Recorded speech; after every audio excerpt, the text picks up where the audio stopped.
Hi, I wanted to share with you 12 items that should be on your checklist if you're going to sell your house.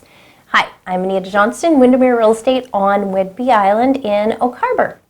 And so I wanted to chat with you 12 main items for getting your house ready to sell.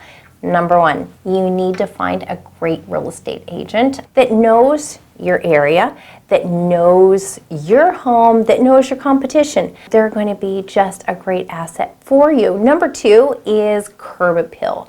You want people when they're first coming to your home to actually stop and want to come in and not just do a drive-by. Quite often we see houses come up and we think, wow, why didn't they clean that up? Why didn't they remove a little bit of their clutter? Why didn't they put some fresh plants out that really make the house sparkle so that people want to come in? Number three, big one, decluttering your living area spaces. And the reason you want to do that, it makes the house look bigger. It makes it look more open. When you have too many items and too much clutter, then it looks like there's not enough living space. That, oh my gosh, this house is so small. They didn't have anywhere to put, let's say, all the cereal boxes that are lined up on your counter. That there's not enough storage for your coffee maker and your toaster, that it has to sit out. So definitely take all that extra stuff, put it away. Also, depersonalize your space. If you have a lot of personalized knickknacks, if you have a lot of personal pictures on your wall, go ahead and start packing those items. Sure, you want to keep them, but go ahead and pull them down. So then that way people, when they're coming through, looking at their house, they can visualize themselves in that space. Repaint your walls to a neutral color. Here we live in the Seattle Seahawks zone, so we see a lot of that neon green in bedrooms. And anywhere else, any other state, that wouldn't fly. Here you can kind of get away with it in maybe a kid's room, but not your, let's say, family room or a master bedroom. So just go ahead and tone those colors down so people can walk in and say, yeah, my furniture fits in this. You know, if it's a bright red room, no. How many people would have furniture and would that fit their style? No. So go ahead and tone down those walls. Next item, scuff marks. You know, if you've got kids, if you've got dogs, if you've been moving furniture, quite often we end up with scuff marks on our walls. The magic erasers are awesome for that. Or if you have touch-up paint, go ahead and touch up those spots. But if your paint on your walls is older than a couple years, be prepared to paint the entire wall, because more than likely that paint is not going to match your paint that's on your walls anymore. And next item, fix all your loose handles.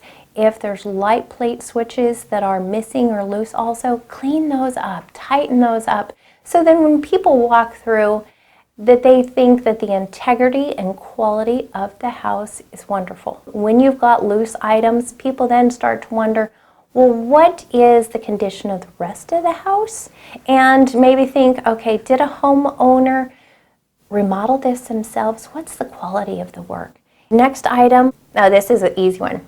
Add some houseplants. Houseplants are great to kind of liven up a space, to brighten it up. They are just a quick and easy way. You can run to your hardware store. They typically have houseplants any time of the year. You can run to your nursery and greenhouse, and those will just soften all the corners and they'll add a little bit more visual interest. So when you have your professional photographer come through and do your photos, that it just makes your house look a little bit more inviting. And the next item is conduct a smell test. So if you have pets in your house, if you have a lot of kids in your house, have some friends walk through and say, hey, tell me truthfully, what does my house smell like? Does it smell like cookies or does it smell like pets?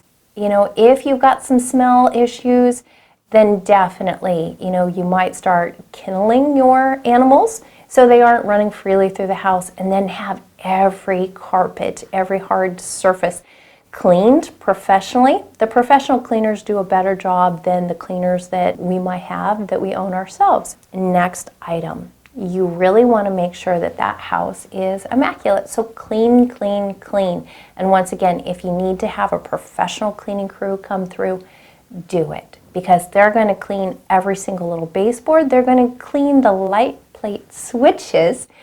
and make sure that all of your house is really sparkling. I mean, even talking about window sills, the blinds, top of your range hood, how many of us think of that? But a professional cleaner would, and they would really clean your house from top to bottom, and even cleaning the toilets.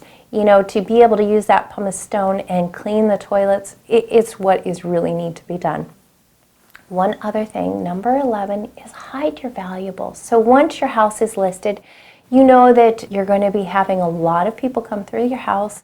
You know, you might have open houses. You want to make sure that you don't have a bunch of jewelry or your prescription drugs in your cabinetry, that you want to just go ahead and package those up and possibly carry those out with you, or if you have a safe that you can lock those in, do that and just don't leave them into your house. Last item, number 12, stage your house. If you know you don't have the best furniture, if it's not looking like someone just brought up Pinterest and it's the cutest, most inviting house, go ahead and have your house staged. Think about renting some furniture. Think about buying a few new pieces so that your house does sparkle, so that when people walk in, they think of living there, not thinking about, oh my gosh, who lives here? So that is my 12 tips. And definitely, if you have questions, feel free to buzz me and like and subscribe. Thanks. Have a great day.